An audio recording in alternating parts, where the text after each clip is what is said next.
बिस्मिल्लाहिर्रहमानिर्रहीम। अस्सलाम वालेकुम व्यूअर्स। अब हम करेंगे 10th का ए पार्ट ऑफ एक्सरसाइज 13.4। 10th के ए पार्ट में कहता है कि हमने दो डिफरेंट पॉपुलेशन से डाटा कलेक्ट किया है, उनसे डिफरेंट सैंपल्स लिए गए हैं और उन पॉपुलेशन के रिलेटेड हमें बताता है कि म्यू जो है उस जहाँ से ये सैंपल लिया गया है उस पॉपुलेशन का म्यू है 3.0 या 3।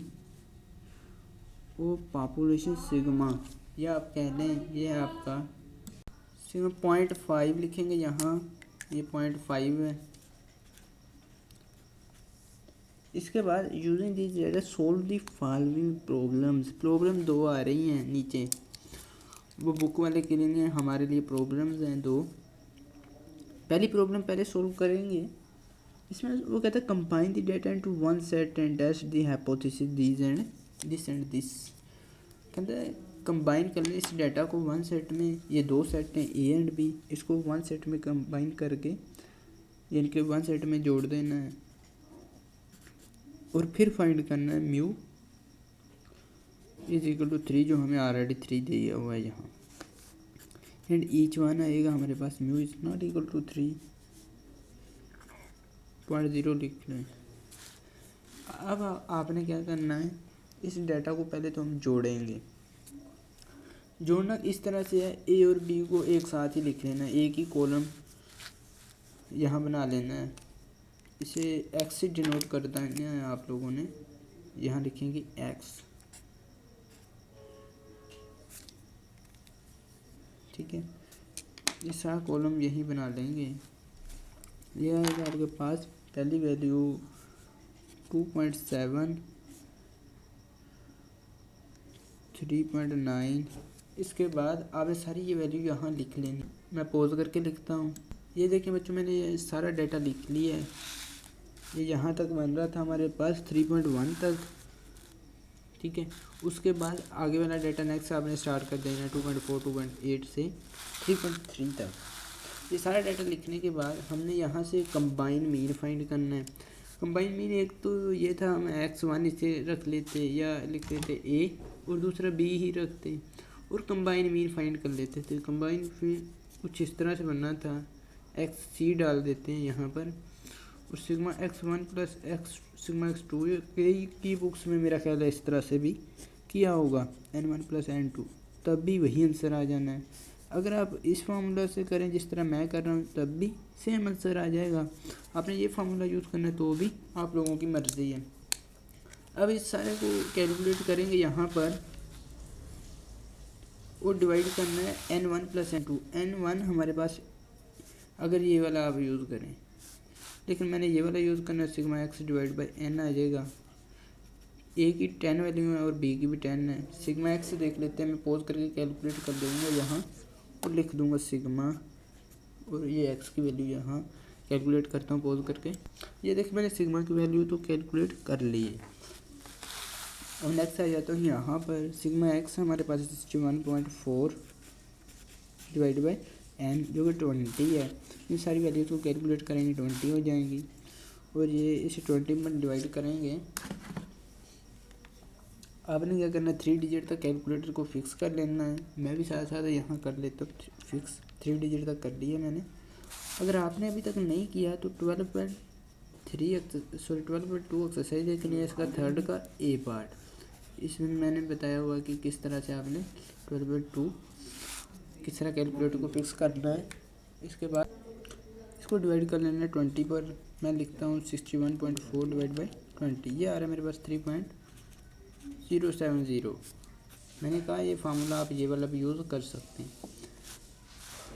इसके बाद आप लोगों ने आ जाना है यहाँ नेक्स्ट, यह आएगा XC लिखना है, नीचे कंबाइन को शो करता है C में, ये x बार आ गया। अब हमें ये निकालना है, यहाँ नल एंड अल्टरनेटिव हाइपोथेसिस को यूज़ करना है। अल्फ़ा दिया नहीं हुआ तो हम अल्फ़ा यूज़ करेंगे 0.05, अल्फ़ा इज इक्वल टू 0.05। इसको 2 पे डिवाइड करता हूँ, एक आ जाएगी 0.025। ये 5 लिखेंगे, ठीक से करके मैं लिख देता हूँ 5। ये मेरी बुक गिर गई थी, 1 माइनस अल्फ़ा वो 2, ये आ जाएगा आपके पास 975, इसे 1 में से माइनस कर देंगे सिंपली। अब आ जाना नेक्स्ट, हमने वैल्यूज़ ऑफ टेस्ट स्टेटिस्टिक या क्रिटिकल वैल्यू फाइंड करनी है। उसके लिए हमें एक तो जो दरकार है जी टेस्ट यहाँ क्यों अप्लाई किया, इसकी सबसे बड़ी वजह जो है वो ये सिग्मा है।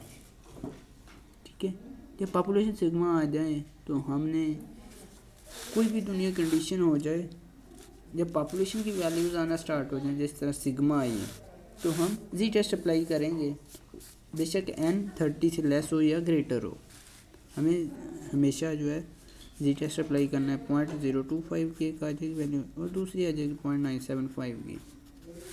अब आपने इन्वर्स वाली टेबल में देखना है 0.97 की रो में और 0.005 वाले कॉलम में आपको मिलेगी वैल्यू 1.96। मुझे ये जी टेस्ट स्टेटिस्टिक की सिर्फ और सिर्फ जी टेस्ट स्टेटिस्टिक की 4-5 वैल्यूज़ याद हैं। दूसरी आएगी आपकी यही वैल्यू और माइनस में आ जाएगी, क्योंकि 1 में से माइनस करके ये लिखा था। 0.5 से जब ऊपर आ जाए, ये 0.9 है, ठीक है, तो उनकी वैल्यूज़ प्लस में होती है। जब 0.5 से नीचे आ जाए कुछ वैल्यूज़, ये जी टेस्ट स्टेटिस्टिक की प्रॉपर्टी है जी टेबल की, इन्वर्स वाली टेबल की। ठीक है, अब आ जाना है हमने क्रिटिकल रीजन बनानी है। हम लिखेंगे जी लाइज बिटवीन -1.96 एंड 1.96। अब यहाँ डिसीजन रूल बनाएंगे। आप लिखेंगे डिसीजन रूल, मैं डी लिख रहा हूँ।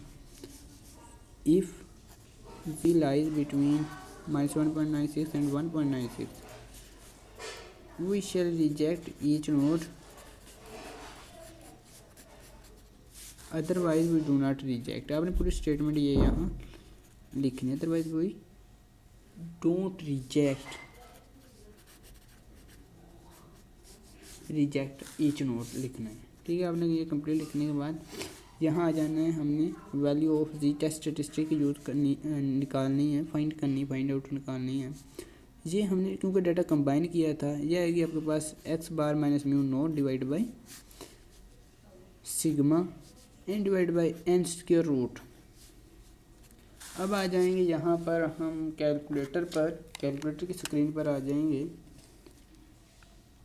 यह आएगा आपके पास x बार आया था 3.070 माइनस म्यू नोट, इसकी वैल्यू 3, यह आपको ऑलरेडी दी भी हुई है। फिर डिवाइड करेंगे, प्रेस एंटर करने के बाद डिवाइड वाला बटन प्रेस करेंगे, डिवाइड बाय ये आपके पास सिग्मा है, यहाँ वैल्यूज़ पहले लिख लें 3.070 माइनस 3.0 डिवाइड बाय सिग्मा जो कि हमारे पास 0.5 है, डिवाइड बाय n जो कि 20 हो चुका है अब हमारे पास। अब डिवाइड बाय 0.5 और मल्टीप्लाई बाय 20 स्क्वायर रूट, क्योंकि टोटल वैल्यूज अब हमारे पास कंबाइन करके 20 हो गई हैं। और मल्टीप्लाई मैंने इसलिए किया, यहाँ तो आप कहेंगे सर डिवाइड आपने मल्टीप्लाई क्यों किया, इसकी वजह ये मैथमेटिक्स का रूल है, जब बटे के नीचे बटा आ जाए बटे को उलट देते हैं। और आपका जो कैलकुलेटर है ये डिमास कानून के मुताबिक काम करता है। ये आपके पास वैल्यू होगी 0.626, उम्मीद है आप लोगों के पास भी यही आ रही होगी 626। अब आ जाएंगे हम यहाँ पर और यहाँ लिखेंगे as G is equal to 0.626। क्या ये लेस देन क्रिटिकल रीजन को देखते हैं -1.96 एंड ग्रेटर देन 1.96 है। अब ये देखें, कभी प्लस वाला माइनस वाले से छोटा नहीं होता, ये रॉन्ग है। 0.626 ये भी इससे ग्रेटर नहीं हो सकता, ये तो 1 है, कंप्लीट है, और ये तो पॉइंट में है। तो हम कहेंगे so Z is equal to 0.626 which is greater than -1.96 and less than 1.96 which is greater than and less than 1.96। So we don't reject H naught in favour of या अगेंस्ट लिख लें, अगेंस्ट ईच वन। ये लिखने के बाद आपका ये first problem तो सॉल्व हो जाती है। अब सेकंड प्रॉब्लम की तरफ आते हैं। मैं नेक्स्ट पेज पर आ जाता हूँ। नेक्स्ट प्रॉब्लम जो उसने हमें दी है वो है बहुत ही, आप कह लें ये आसान हो जाएंगे जब आप एक लॉजिक के साथ करते रहेंगे। ये दूसरी प्रॉब्लम पढ़ते हैं, क्या दिया उसने कहा, assuming that sigma is unknown test the hypothesis, ये वाला हाइपोथेसिस टेस्ट करें against the hypothesis use in both cases. अब ये देखें अल्फ़ा भी उसने दे दिया बोथ केसेस, हमने पढ़ी नहीं थी स्टेटमेंट, आपने पूरी स्टेटमेंट पहले पढ़ लिया करें फिर क्वेश्चन को सॉल्व किया करें। मैंने स्टेटमेंट फर्स्ट को पहले ही सॉल्व कर दिया है 0.05 रख के अल्फ़ा को। आपने पूरी स्टेटमेंट पढ़नी है, मैं ऑलरेडी पढ़ चुका था। अब अल्फ़ा उसने का ये रखना और each note mu A sorry ये है हमारे पास लेस देन और इक्वल टू, जब ये लेस देन हो तो ईच वन आपके पास हो जाता है ग्रेटर देन।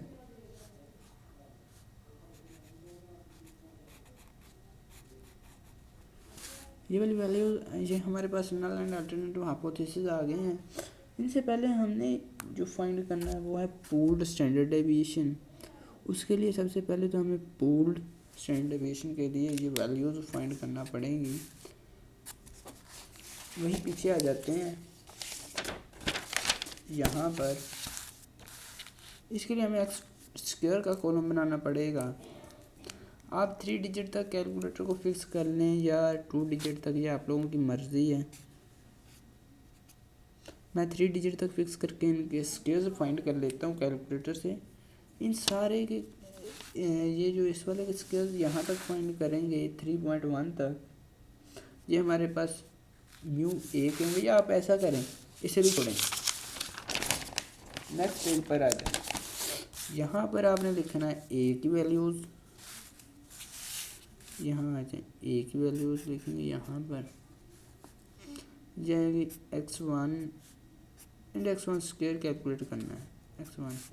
दूसरी आएगी b, ये x2 आएगा और x2 का स्क्वायर फाइंड करना है। आपने x1 की वैल्यू लिख लेनी और x2 की। मैं वीडियो पॉज करके यहाँ लिख लेता हूँ x2 की और यहाँ x1 की। लिखने के बाद मैं नेक्स्ट बताता हूँ आपको क्या करना। ठीक है बच्चों, ये मैंने ये लिख ली है ये x1 एंड x2 की वैल्यूज़। और यहाँ देखिए 3.3 यहाँ लिखना था, 3.1 से पहले ये 3.7 के बाद 3.3 लिखना था। ये मैं नहीं लिख सका और मैंने एंड पर लिख दिया। इससे कोई फ़र्क नहीं पड़ने वाला क्वेश्चन को। पिछले क्वेश्चन में भी 2-3 वैल्यूज़ मेरे से ये हो चुकी थी रिप्लेस। वो क्वेश्चन था 8 का ए पार्ट, ठीक है, उसमें 2-3 वैल्यूज़ रिप्लेस हो गई थी। इससे कोई फ़र्क नहीं पड़ने वाला। x1 का स्क्वायर और x2 का स्क्वायर, यहाँ आपने कैलकुलेटर से स्क्वायर फाइंड करना है और उनके सामने लिखते जाना है। 3 डिजिट तक फिक्स कर लें कैलकुलेटर को। मैंने कर लिया है 2.7 का स्क्वायर, यह आ रहा है मेरे पास 7.290 और 3.9 का स्क्वायर, ये आ रहा है 15.21। आप 2 डिजिट तक ही फिक्स कर लें, मैं आपको कहूँगा, क्योंकि नेक्स्ट जो हमारे पास 0 ही आता रहेगा हर बार। मैं पॉज करके सारे स्केच फाइंड कर लेता हूँ 2 डिजिट तक फिक्स करके। ठीक है बच्चों, ये मैंने कैलकुलेट कर लिए ये सारे स्केच जितने भी हमें चाहिए थे। अब इन सब का हमने फाइंड करना है सम। यहाँ इनके हमें चाहिए, यहाँ पर सम्स में लिख लेता हूँ ताकि ये कंबाइन सम्स इन सब के आपने कैलकुलेटर से कैलकुलेट कर लेने। मैं पॉज करके कैलकुलेट कर। ठीक है बच्चों, ये मैंने देखिए सारे सम्स कैलकुलेट कर लिए। 31.4 है, ये 100.64 है, ये 30 है, ये 91.62 है। उम्मीद है आप लोगों के भी यही आंसर्स आ रहे होंगे। x1 बार फाइंड कर लेंगे पहले, sigma x1 divide by n1। Sigma x1 31.4 है हमारे पास, डिवाइड बाई n1 10 है। ये आ जाएगा डेसिमल पॉइंट 1 डिजिट पीछे चला जाएगा, 3.14 आ जाएगा x1 बार का आंसर हमारे पास। और इसी तरह x2 बार भी फाइंड कर लेना है आपने। x2 बार इसको भी हमने 10 पर डिवाइड करेंगे तो आपके पास आ जाएगा 3। ठीक है, डेसिमल पॉइंट जो 1 डिजिट पीछे चला जाता है या 0 से 0 कट जाएगा, ये आप समझ लीजिए। अब आ जाना है हमने नेक्स्ट, यहाँ पर पूल्ड स्टैंडर्ड डेविएशन फाइंड करना है। उसका फार्मूला पूल्ड वेरिएंस का हम पहले लिखेंगे, sigma x1 square plus minus n1 x1 bar square plus sigma x2 square minus n2 x2 bar square divide by n1 plus n2 minus 2। ये आपके पास है sigma x1 square 100.64 minus n1 जो कि 10 है मल्टीप्लाई बाई 3.14 का square plus आप bracket लगाना चाहें कैलकुलेटर में तो भी आपकी मर्ज़ी, वैसे लगा दें तो ठीक रहेगा। Sigma x2 square 91.62 minus 10 multiply by 3 का स्क्वायर, ये इंटू हो जाएगा divide by n1 plus n2 minus 2, 10 plus 10 minus 2, ये आपके पास आ जाएगा 18। 20 हो जाएगा ना, 20 में से 2 माइनस करेंगे 18 आ जाएगा। 18 हमारे पास ये आ गया पूल्ड वेरिएंस का फार्मूला है। हमने इसी फार्मूला से पूल्ड स्टैंडर्ड डेविएशन फाइंड करना है। अब यहाँ आ जाएंगे कैलकुलेटर की स्क्रीन पर, ये आ जाएगा 100.64 माइनस 10 मल्टीप्लाई बाई 3.14 इसका square plus 91.62 minus 10 multiply by 3 का स्क्वायर। अब डिवाइड करना है इसे, हमने डिवाइड करेंगे यहाँ पर, मैं देख लेता हूँ ये कौन सी वैल्यू थी। जी हाँ, यहाँ से हम डिवाइड करेंगे, आंसर प्रेस करेंगे एंटर, फिर डिवाइड करेंगे यहाँ 18 पर और अब इसका स्क्वायर रूट ले रहे हैं, square root of answer press करेंगे, ये आ रहा है 0.451। देखिए हमने वेरिएंस के फार्मूला से स्टैंडर्ड डेविएशन फाइंड किया है, pooled standard deviation, P means pooled. अब हमने बनानी है क्रिटिकल वैल्यू पहले फाइंड करनी है, क्योंकि उसने कहा सिग्मा जो है वो अननोन है। सिग्मा हमें ये जो 0.5 दिया गया आप इसे भूल जाएं, ये नहीं है, ऐसे समझें। और मीन को 3 ही रखकर, सॉरी ये मैं देख लेता हूँ, म्यू को आपने रखना है, म्यू भी भूल जाए, म्यू भी आपके पास नहीं है और आपने फाइंड करनी है ये, इसे सोल्व करना है नल एंड अल्टरनेटिव हाइपोथेसिस को इन वालों को। अब फाइंड करनी क्रिटिकल वैल्यू। क्रिटिकल वैल्यू के लिए आपने टी न्यू एक आएगा एक आएगा अल्फ़ा/2, जो हम अल्फ़ा/2 ऑलरेडी फाइंड कर चुके हैं 18 अल्फ़ा/2.025, और दूसरा था टी न्यू 1 माइनस अल्फ़ा/2 is equal to T 18 1 minus अल्फ़ा/2.975 आएगा। इसकी वैल्यू आपने यहाँ लिख देनी और इसकी यहाँ पर। अभी हम टी टेस्ट स्टैटिस्टिक के टेबल में देख लेते हैं। ये वैल्यू टी टेस्ट स्टैटिस्टिक की मुझे अक्सर याद नहीं है, इसलिए मैं भी आपके साथ फाइंड करूँगा। जी ये 18 की लाइन में देखना है अपने रो में और 0.975 के कॉलम में 2.11 आ रही है मेरे पास वैल्यू, 2.11। सॉरी, और एक और बात देखिए, यहाँ अल्फ़ा उसने कहा 0.05 रखना है, इसको 0.05 रखते हुए यहाँ था ग्रेटर देन का sign, two tail test apply नहीं करना, यहाँ था ग्रेटर देन का साइन, तो हमें सिर्फ और सिर्फ 1 माइनस अल्फ़ा ही चाहिए था। हम लिखेंगे ये ख़त्म, T nu semicolon 1 minus alpha is equal to T nu 18, 1 minus alpha था 0.95 आ जाएगा, 1 में से 0.05 माइनस करेंगे। अब 18 की रो में देखना 0.95 भी आएगी इस कॉलम में, मैं दोबारा से देख लेता हूँ जी, ये आ रही है हमारे पास 1.734, उम्मीद है आप लोगों के पास भी यही आ रही होगी 1.734। ये लिखने के बाद आपने, ये आ गई हमारे पास क्रिटिकल वैल्यू। अब क्रिटिकल रीजन बना लेते हैं। क्रिटिकल रीजन इस तरह से बनेगी, टी इज़ ग्रेटर देन 1.734। अब टी की वैल्यू फाइंड कर लेते हैं, डिसीजन रूल पहले बनाएंगे। If T greater than 1.734 we shall reject each node otherwise we do not reject H naught. ये आपने पूरी स्टेटमेंट लिखने के बाद जहाँ फाइंड करनी क्रिटिकल टेस्ट स्टेटिस्टिक की वैल्यू x1 बार माइनस x2 बार माइनस डेल्टा नोट या μ1 माइनस μ2 भी लिख सकते हैं, divided by pooled standard deviation into 1/n1 plus 1/n2। x1 बार हमारे पास था यहाँ पर 3.14 minus 3 minus 0, divide by pooled standard deviation था 0.451 एंड 1/n1 10 प्लस 1/n2 10। अब आपने कैलकुलेटर की स्क्रीन पर फिर से आ जाना है। 3.14 minus 3 press enter, divide by 0.451 into ये स्क्वायर रूट के बाद इंटू डालें 1/n1 10 प्लस 1/n2, ये भी 10 है हमारे पास। प्रेस एंटर करते हैं, ये आपके पास वैल्यू आ रही है 0.694। उम्मीद है आप लोगों के पास भी यही आ रही होगी 4। कंक्लूजन निकालेंगे यहीं पर as t is equal to 0.694। क्या ये बड़ा है?